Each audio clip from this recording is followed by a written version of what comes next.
SIR এর hearing চলছে। এবার একটা কেস স্টাডি আপনাদেরকে বলি। স্ত্রী বিয়োগ হয়েছে, স্ত্রী মারা গিয়েছেন এবং সে কারণে 2002 সালে ভোট দিতে পারেননি। ভাঙা পা, কোমর, চোখে গ্লুকোমা রয়েছে, কানেও ভালো মতো শোনেন না, পেসমেকার বসেছে বুকে।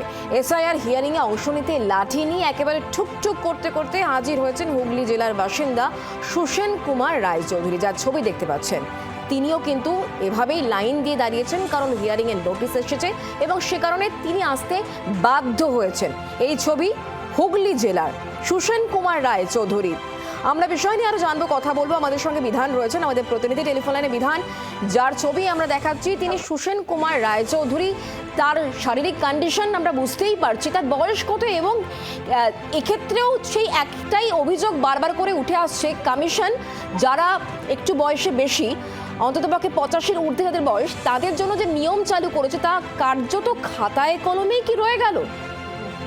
একদমই শুকনা। দেখো, গতকালও কিন্তু আমরা একই ধরনের ছবি দেখেছি। এটা শুনানির প্রথম দিন ছিল গতকাল, আজকে দ্বিতীয় দিন।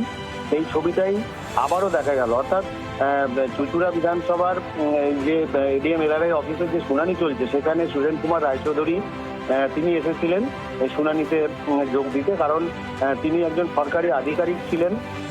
80-র উপর তার বয়স, এবং তিনি যেটা বলছেন যে তার পেসমেকার বসানো রয়েছে, তার শারীরিক নানা রকম অসুস্থতা রয়েছে, হ্যাঁ, ভালো হাঁটতে পারেন না, তারপরেও কিন্তু তাকে শুনানিতে আসতে হয়েছে। বুঝতে পারছি। বিধান, তুমি আমাদের সঙ্গে থাকো।